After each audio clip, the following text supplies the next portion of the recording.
Picture this. It's 2 a.m., the corridor lights are low, and an ultrasound machine is humming like it's half asleep.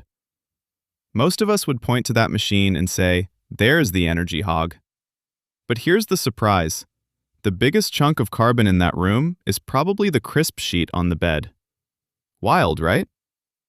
Here's the thing. When you zoom out from one midnight scan to the whole ultrasound service, a pattern pops up. Day after day, tiny routines pile on. A bed is stripped, gloves snap on and off, a gel packet gets torn open, a probe slips into a plastic sleeve. None of it feels extravagant in the moment.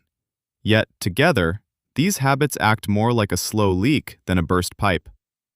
The machine fades into the background while comfort, hygiene, and convenience quietly steal the emissions show. We're not here to blame linens or disposables.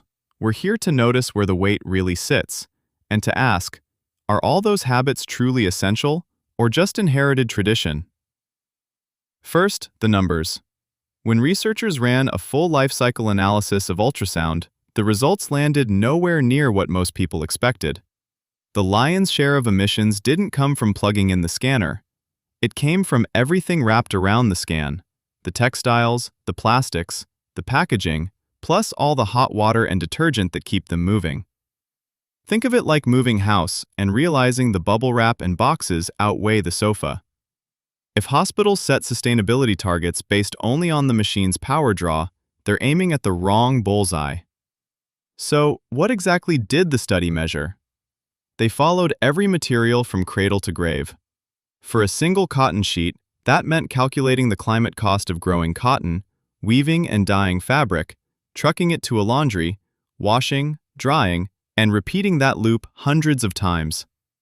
For gel packets, gloves, and probe covers, they tallied the fossil fuel turned into plastic, the factory energy, the sterilization, the shipping, and finally, the toss into the bin. Map it like that, and an ultrasound suite stops looking like one low-energy device and starts looking like a miniature supply chain spiderweb. Now, nuance matters. A cotton sheet washed in a solar-powered facility has a very different footprint from the same sheet laundered with coal-fired electricity. A reusable microfiber blanket made under strict environmental rules is miles better than one cranked out on a coal-heavy grid and driven cross-country. The headline numbers in the study came from one hospital with one mix of suppliers and energy sources. Change any ingredient, source linens locally, optimize wash loads, and the balance shifts. Let me give you 3 practical angles. First, procurement. Ask vendors for an environmental product declaration right alongside the safety data sheet. Cost, sterility, and now carbon visible on the same page. Second, scheduling. Cluster scans that use the same setup so you're not remaking the bed 4 different ways before lunch. Third, comfort measures. Maybe a warm room or a reusable positioning aid can replace an extra blanket without touching patient dignity. Training shifts too. What if we taught residents to read the supply cupboard the way they read a scan? Spot the high-impact items first, then hunt for lower-impact swaps. Facilities teams could treat laundry data like vital signs: chemical use, dryer settings, loads per day. And picture sustainability leads sitting shoulder to shoulder with infection prevention leads, co-writing protocols. It's less about one loud change and more about dozens of quiet tweaks that add up.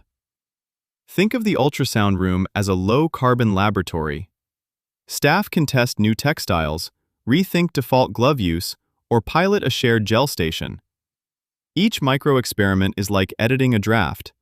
Tighten a sentence here, cut a redundant word there, and pretty soon the entire story reads better, for patients and for the planet. Before we wrap, let's bring this back to you. What could you try this week? Could you switch from a full bedsheet to a smaller, reusable underpad for certain scans, without compromising infection control or patient dignity? Who on your team could you grab for a 15-minute huddle?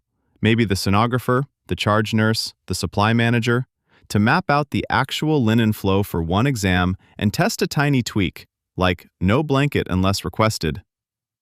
And if you started tracking linens per scan the same way you track scan volume, what data point could you jot down today?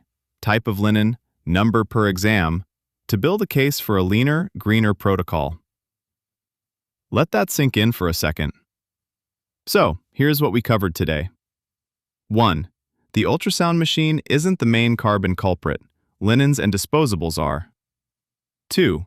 A full life cycle view shows textiles, plastics, and laundering dominate the footprint. 3. Small supply choices, smarter linen sourcing, bulk gel, reusable aids, shift the dial fast. 4.